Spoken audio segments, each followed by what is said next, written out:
Hola, muy buenas. Encantado de estar con todos vosotros en esta actividad de conocer Madrid. Bueno, pues hoy quería traeros dejando de lado ya ese Madrid galdosiano, un breve resumen sobre la importancia que han tenido las tabernas y los bares en Madrid, las tabernas y las tapas, ahora que volvemos otra vez a salir a ellas, ¿no? Os voy a leer un fragmento de un libro de Carlos Osorio que se llama Tabernas y tapas en Madrid, que por supuesto es de Ediciones La Librería, una editorial que ya de la que hemos hablado muchas veces, ¿no?, en estos talleres. Y es esta guía de tabernas madrileñas con historia. Así que a continuación ya os digo que voy a hacer una breve historia de estas tabernas, nuestras tabernas madrileñas. El diccionario define la taberna como tienda o casa pública donde se vende por menor vino y otras bebidas espirituosas. Pero la taberna es mucho más que un simple despacho de vino, como vamos a explicar en este libro. Comencemos por contar el origen de la taberna. Las primeras tabernas de la historia se sitúan en Mesopotamia Abajo, en el reinado de Hammurabi en el 1750 a.C. Se instalaron tabernas en las rutas de las caravanas. En origen eran simples tiendas de campaña sujetas por palos. En ellas las taberneras, llamadas sabitum, palabra que significa cervecera, vendían cerveza y licores y preparaban unos brebajes curativos para los fatigados viajeros. Al parecer, estas bebidas solían ser infusiones de hierbas a las que se añadía miel y alcohol. Es curioso, pero esta costumbre de vender bebidas curativas o regeneradoras del ánimo ha perdurado en nuestra tierra hasta el siglo XX, cuando en las botillerías se vendía aloja, hidromiel o hipocrás. En aquellas primeras tabernas no solo se vendían brebajes, también se hacían transacciones con mercancías básicas. Las taberneras eran corredoras de comercio en pequeña escala. Esto no debe extrañarnos, ya que todavía en el siglo XX las tabernas madrileñas se usaban para hacer negocios, contratar personal y pagar a los jornaleros.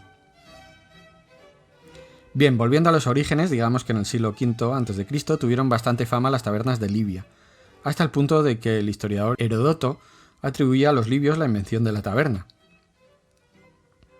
Sabemos que estas pervivieron en la antigua Grecia y que a través del Imperio Romano se extendieron por todo Occidente. La palabra taberna procede del latín tabernae, que significa tienda. Etimológicamente es una palabra emparentada con traps, que significa madera, tronco o viga. Se refiere pues al armazón de madera sobre el que se colocaban las lonas de las tiendas de campaña, que es lo que eran en realidad las primitivas tabernas. Aunque originariamente la palabra tabernae se refería indistintamente a toda clase de tiendas, con el tiempo quedó para denominar a las tiendas de vino. Queda claro que la taberna es un lugar donde cobijarse de las lluvias y humedades exteriores para poder humedecerse por dentro. Algunos creen que los romanos solo bebían agua, por esa manía de hacer acueductos en todas partes, pero el caso es que también le daban al morapio. Y con gran acierto por su parte, crearon tabernitas por doquier. A ellos les debemos las primeras tiendas de vino establecidas en Hispania. Estas perduraron con los visigodos y fueron sustituidas por las alojerías durante el dominio musulmán. El origen de las tabernas madrileñas estaría, según ciertas hipótesis, en las alojerías árabes. En estos comercios se servían bebidas como la aloja, un cocimiento de hierbas endulzado y enfriado. Tras la conquista de Madrid, los cristianos y los conversos fueron solicitando que se añadiese alcohol a la aloja y que se sirviera vino y aguardiente. La hipótesis es verosímil, ya que hay referencias a la aloja como simple refresco en la época árabe y también como bebida alcohólica en la época cristiana. Las primeras referencias del comercio del vino en Madrid aparecen durante la dominación cristiana. En el siglo XII surgen las primeras anotaciones sobre viñedos. En el siglo XIII, el Fuero de Madrid advierte que cualquier hombre que mesare o hiriese con el puño o a coces a vecino o hijo de vecino en la taberna, peche 4 maravedises. Un buen número de tabernas estaba en manos de mujeres, las cuales no siempre tenían buena fama.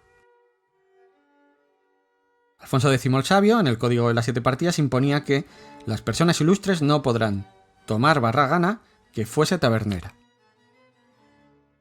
En el Madrid medieval abundan las tabernas, los mesoneros y las bodegas, siendo el vino uno de los productos que más tasas y alcábalas percibía, precisamente por ser de los más vendidos.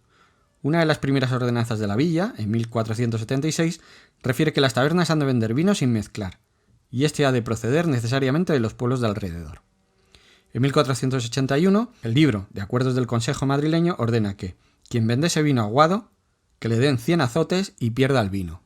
La obsesión por evitar que echaran agua al vino llevó, en 1588, al corregidor a prohibir que las tabernas tuviesen pozos o tinajas con agua, lo que no evitó que se siguiese bautizando el vino, pero redujo considerablemente la higiene de los locales.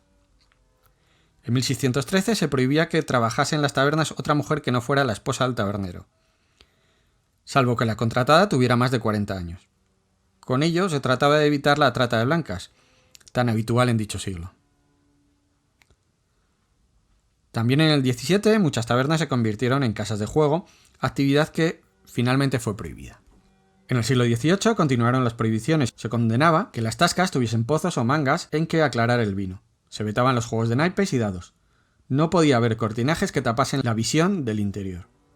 Se prohibía la entrada a las mujeres, a los hombres embriagados, a los artesanos y aprendices en horas de trabajo, a los militares y a los guardias, salvo en acto de servicio. En invierno se debía cerrar a las 10 de la noche y en verano a las 11. Del siglo XV es una curiosa ordenanza destinada a procurar que las gentes no descuiden la misa dominical por ir a la taberna, porque se halla que los domingos y fiestas van muchos vagabundos y otras personas a las tabernas de mañana a beber y comer, que porque nuestro Señor es deservido en ello, que de aquí en adelante ningún tabernero no dé lugar ni consienta que coman ni beban en su taberna hasta que sean salidos de misa mayor, so pena que caiga en pena el tabernero de 600 maravedís por cada vez. A comienzos del siglo XVI, Madrid contaba con un centenar de tabernas que se convierten en 400 al terminar el siglo. Tal era la abundancia que temporalmente no se permitió abrir ninguna más. Y circulaba por ahí esta copla. En Madrid, ciudad bravía, que entre antiguas y modernas tiene 300 tabernas y una sola librería. Bravías debían de ser en efecto las gentes madrileñas. Valga el ejemplo de Mari Moreno, tabernera con mucho carácter, que resolvió las peleas que se formaban en su tambarria repartiendo mamporros a diestro y siniestro. De ahí procede la expresión, se armó la Mari Morena. Tampoco se andaban con finezas en la taberna del Traganiños, que estuvo en la desaparecida calle de los Leones, junto a la red de San Luis. El señor Traganiños tenía en la trastienda una escuela de carteristas o tomadores del dos. Los aprendices en esa oficina debían sustraer usando solo 2 dedos. La billetera que guardaba un maniquí cuyas ropas estaban llenas de cascabeles. Si lograban coger la cartera sin que sonaran los cascajos, el examen estaba aprobado. Luis Candelas, el célebre bandolero, estuvo entre los aventajados alumnos de esta escuela. La mayoría de las tascas, bodegas y posadas estaban situadas en torno a las calles camino de entrada a la ciudad. Ricardo Sepúlveda, en su Madrid viejo, describía así el ambiente tabernil. Había mozos de Flandes, con tizona y coleta, recueros desocupados, escuderos, tagarotes, hidalgos, traspillados de almidón y de remiendos, capigorrones, cereros y caballeros del milagro, rufianes adolescentes y viejos matachines cubiertos de costurones con charafate y daga. Los escritores del siglo de oro no le hacían asco a las tasquitas. Se sabe que en 1580 Cervantes peló la pava con Ana de Villafranca en una taberna de la calle Tudescos. En unos mordaces ripios, Góngora satirizó las aficiones taberneras de Quevedo y de Lope de Vega. Hacen hoy amistad nueva, más por Baco que por Febo, don Francisco de Quevedo y feliz Lope de Vega. En algunas tabernas, como la Perendanga, mozas de rumbo bailaban para entretener a la concurrencia, costumbre que perduró hasta mediados del siglo XX, cuando una gitanía de nombre Lola Flores danzaba por las tascas del viejo Madrid. La designación de Madrid como capital del imperio anima a las localidades circundantes a producir vino para abastecer a la villa y corte. En el 17 los vinos procedían de Carabanchel, Valdemoro, Pinto, Alcalá de Henares, Vicálvara, Alcobendas, Arganda, Torrejón de Velasco, Algete, Fuenlabrada, Casarrubios del Monte, Barajas, Alcorcón, Móstoles, Brunete y Majadahonda. Uno de los vinos más cotizados era el de Valdemoro, del que se abastecía la propia Casa Real. Por entonces las tabernas se identificaban con un ramo de olivo colgado sobre su puerta.